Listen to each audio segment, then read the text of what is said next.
Друзья, всем привет. Ну вот, знаете, украинская власть вот не может сделать так, не может принять вот нормативный документ, чтобы все было, скажем так, по-человечески, да?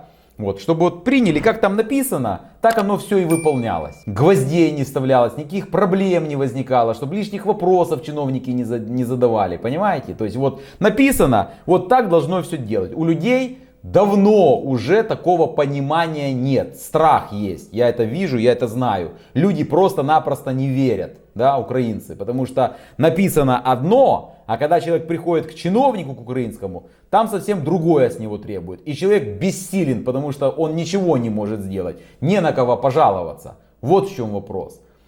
И это касается вот этого нового порядка, который был принят 1 апреля 2025 года. И касается он получения и оформления украинскими мужчинами, которые находятся за границей, новых заграничных паспортов в иностранных представительствах государственного предприятия ДП документы. Если вам эта тема интересна, друзья, я вам расскажу вот эти все хитрости и нюансы, которые прописаны в этом новом порядке, который был принят 1 апреля, касаемо выдачи паспортов украинским мужчинам за границей. Итак, я уже рассказывал, что 1 апреля на официальном сайте Государственной миграционной службы Украины появилось сообщение. Я это сообщение скинул в телеграм-канал. Кстати, тоже подписывайтесь на телеграм. Я там скидываю в основном информацию, связанную с нормативными документами касаемо украинских беженцев и вообще беженцев, которые находятся в Германии и в других странах Европейского Союза. Так вот, там было четко указано, что с 1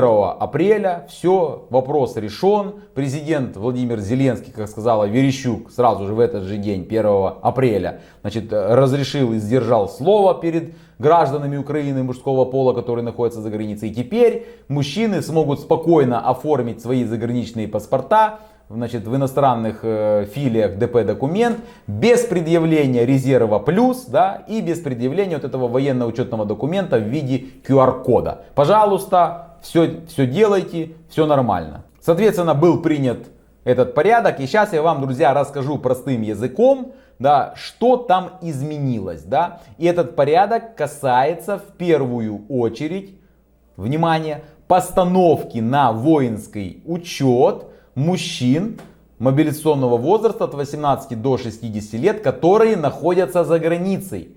Вот на что в первую очередь, это я так понимаю, я его прочитал, этот порядок, направлен этот порядок, чтобы поставить украинских мужчин на воинский учет. Новые правила утвердили постановлением Кабинета министров номер 370 от 1 апреля 2025 года. Вот как называется это постановление. О внесении изменений в порядок реализации экспериментального проекта по автоматической верификации и проверке сведений о призывниках, военнообязанных и резервистов. Раньше уже было принято такое постановление, да, и оно касалось молодых парней, граждан Украины, которые тоже находятся за границей, только в возрасте от 17 до 25 лет. То есть они могли автоматически встать на учет, и им не надо для этого было ехать на территорию Украины. Сейчас этот список, скажем так, расширили, да, и туда уже внесли категорию мужчин от 18 до 60 лет. И теперь им тоже не надо ехать в Украину для того, чтобы встать на воинский учет. Значит, согласно новым изменениям, все будет происходить автоматически и дистанционно, как я сказал. Итак, согласно этого нового постановления, значит, 25 апреля, если мужчина, который находится за границей, он обращается за оформлением, например, заграничного паспорта, то, соответственно, работник вот этого ДП документ, он формирует, он не имеет права его не принять, он у него забирает документы, ну там внутренний паспорт, свидетельство о рождении, там другие документы, которые ему необходимо, да, для формирования дела, он его, скажем так, вносит в базу. Скорее всего, те граждане Украины, которые находятся за границей, они уже когда-то получали заграничные паспорта, то есть о них уже информация есть в этой базе. Там или получали внутренние паспорта в виде ID-карточки, там это все есть. В общем, эта информация, этот сотрудник вносит эту всю информацию, проверяет, обновляет ее. И эта информация, нажимает на одну кнопку, эта автоматически информация летит. То есть он работает с базой Государственной миграционной службы, понимаете, да?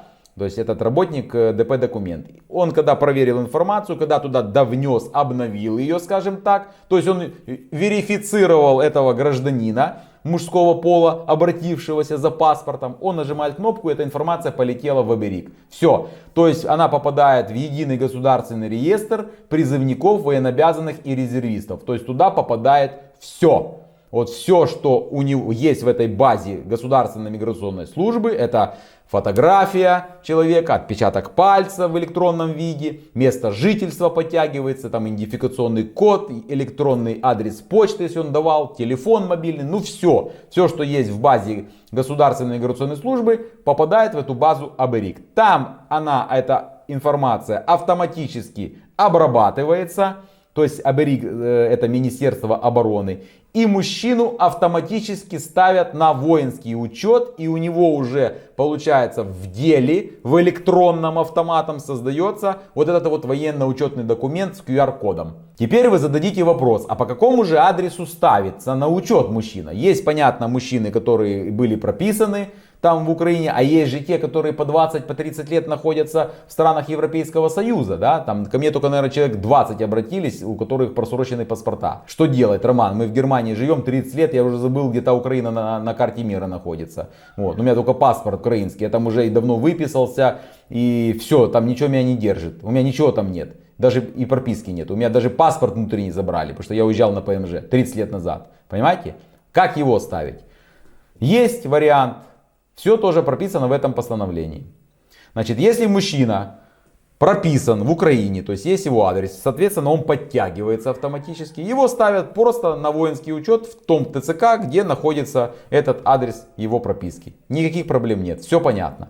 Если же мужчина не прописан то есть нет информации о его прописке, то тогда Министерство обороны, а именно Генеральный штаб Вооруженных сил Украины, именно этот орган, военный орган, отвечает за постановку на воинский учет всех мужчин мобилизационного возраста, Генеральный штаб Вооруженных сил Украины. Значит, он тогда дает команду, он сам тогда выбирает ТЦК, любой ТЦК на территории Украины и дает ему, скажем так, условно говорю, команду. И этот ТЦК ставит этого мужчину, который не имеет в Украине прописку, на воинский учет. То есть, если человек раньше уезжал из Украины, где-то был прописан в Киеве, например, уехал на ПМЖ в Германию, значит, у него там выписался из Киева, то теперь его могут поставить, например, во Львове в ТЦК на воинский учет. И, соответственно, ТЦК ставят на учет, и уже ТЦК формирует этот военно-учетный кабинет. На него тоже заводится личный кабинет, то есть он уже стоит на учете, личное дело военнообязанного, и там у него в этом личном деле военнообязанного формируется этот военно-учетный документ с QR-кодом. Понятно, да? Теперь важно очень, что медкомиссию при этом проходить не нужно. Не надо ехать и проходить врачей. Вот эта вот постановка на воинский учет происходит автоматически. То есть вы должны понимать, как только вы пришли в ДП документ, как только вы сели за стойку и как только вы дали свои документы, значит, этой девушке, сотруднице ДП документа, и сказали, я хочу оформить заграничный паспорт, все. Она вам не отказывает, но вас автоматически ставят на воинский учет. То есть те, кого в базе не было, те, о ком, скажем так, не было никакой информации, теперь эта информация в базе появляется. После того, когда вы заказываете и планируете оформить заграничный паспорт или там внутренний паспорт в заграничной филии ДП документ, там, например, в Кёльне, к примеру. Понятно, да? То есть вы автоматически ставитесь на учет. Теперь смотрите, опять же, есть два варианта. Значит, первый вариант, когда мужчина украинский, да, он до этого уже какие-то имел, до войны еще какие-то имел отношения с военкоматом, скажем так. То есть он как бы стоит на воинском учете, о нем уже военкомат знает. Ну, старый военкомат, я еще называю, да, сейчас уже ТЦК. То есть какая-то есть информация там. Или он еще там в 90-х годах имеет какой-то воинский билет старого образца. То есть он что-то там получал, как-то ставился на учет там, и так далее, да. То есть это одна ситуация. То есть он приходит в ДП документ, формируется военно-учетный документ, да, в виде QR-кода. И теперь задает человек вопрос, да, вот, ну, вы мне можете выдать запрос. А когда я получу паспорт? То есть, понятно, меня поставили на учет, значит, моя информация уже подтянулась из ТЦК, там автоматически я уже там какие-то отношения имел с ними, да, как я говорил раньше. Значит, когда я получу паспорт? То есть, изготавливается паспорт 3 месяца, и потом вам приходит смс-ка из ДП-документ, что вы пришли, получили паспорт. Но не все так просто, друзья, да, вот именно тут и заключается хитрость и нюанс. Вот что написано. Смотрите. Граждане Украины мужского пола, указанные в абзаце 1 этого пункта, могут получить в обособленном подразделении оформленные документы при действительности военно-учетного документа без его предъявления. А действительность военно-учетного документа проверяется работником обособленного подразделения в соответствии с пунктом 10 этого порядка. То есть вы заказываете паспорт, у вас принимают документы на изготовление паспорта. Вас ставят автоматически на воинский учет, даже тех, кто не стоял до этого на воинском учете. А потом вы через 3 месяца приходите получить паспорт в ДП-документе, а может оказаться так, что у вас есть вот этот вот военно-учетный документ с QR-кодом, но он по какой-то причине недействительный. То есть он будет в базе информация у работника ДБ-документ гореть о том, что ваш QR-код, этот военно-учетный документ, который сформировался, он недействительный. И тогда вам работник ДП-документ этот паспорт не выдаст. И вам нужно будет, что надо будет делать? Вам нужно будет тогда ехать в Украину. Это четко указано в этом постановлении. Вот я вам, друзья, зачитываю.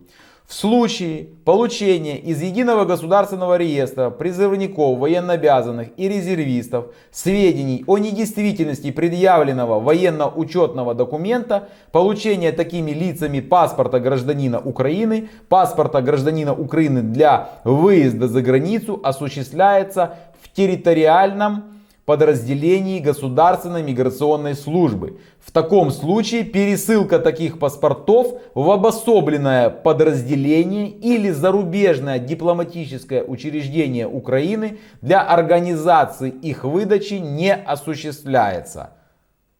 Во как, вы поняли? Интересно, принимают документы на изготовление паспорта. Да, паспорт изготавливается, да, и потом может быть, я не говорю, что так будет. Вот не надо сейчас мне писать, что вот ты тут нам рассказываешь, я просто теоретически размышляю.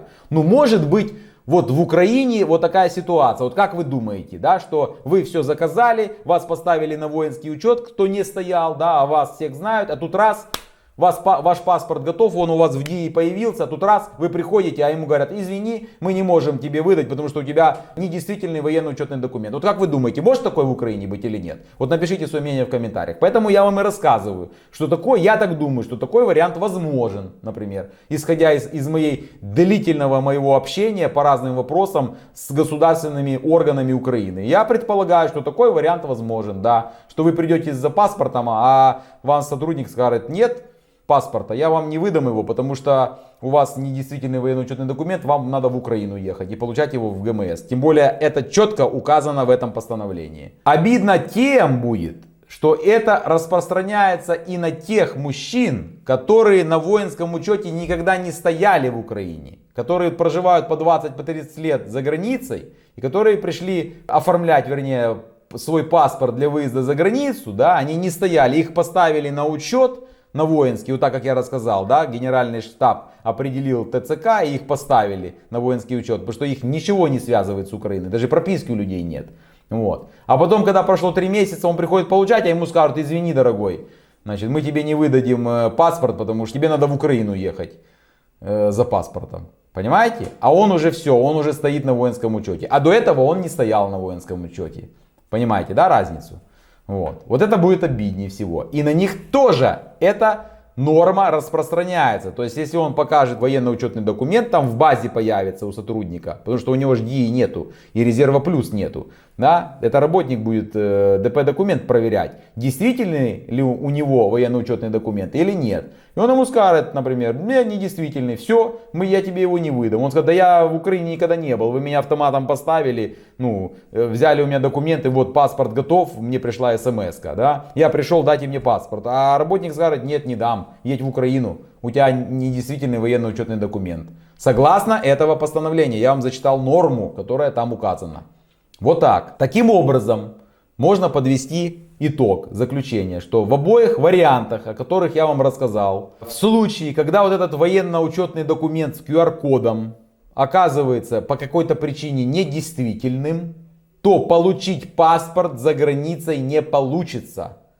Придется мужчине украинскому ехать обратно в Украину и обращаться в территориальное подразделение Государственной миграционной службы, чтобы там ему выдать, и там он получит этот свой паспорт. Но постановка на воинский учет за границей автоматизирована и никаких проблем нет. Вы пришли и вас поставили на воинский учет. Но паспорт, возможно, вы не получите, потому что у вас, возможно, по какой-то причине будет недействительный военно-учетный документ, и вам придется ехать в Украину. Вот такая, друзья, ситуация. Я не знаю, честно говоря, почему так сделали. Я догадываюсь, почему так сделали. Возможно, сейчас скажут, подождите, мы обещали, мы выполнили. Теперь вы же заказали паспорта без без резерва плюс и без военно-учетного документа. Заказали, да. Сказали, мы выполнили, да, или там, например, перед европейскими партнерами отчитаются. Подождите, мужчины там писали в правозащитные организации европейские заявления, обращались с жалобами, что нарушаются их права конституционные, паспорта не выдают, не оформляют и так далее. Вот мы этот вопрос решили, пожалуйста, все, теперь принимают, он может прийти в ДП-документ, может прийти в консульство и получить, не надо ему ни резерв, ни военно-учетный документ, пожалуйста, все зеленое открыто, да. Но не расскажут и не доскажут, да, европейским партнерам вот об этом нюансе. Понимаете? Опять же, друзья, это я не утверждаю, что так будет. Я не знаю, как будет. Может, будет и все нормально, понимаете? Я просто предполагаю, что может быть.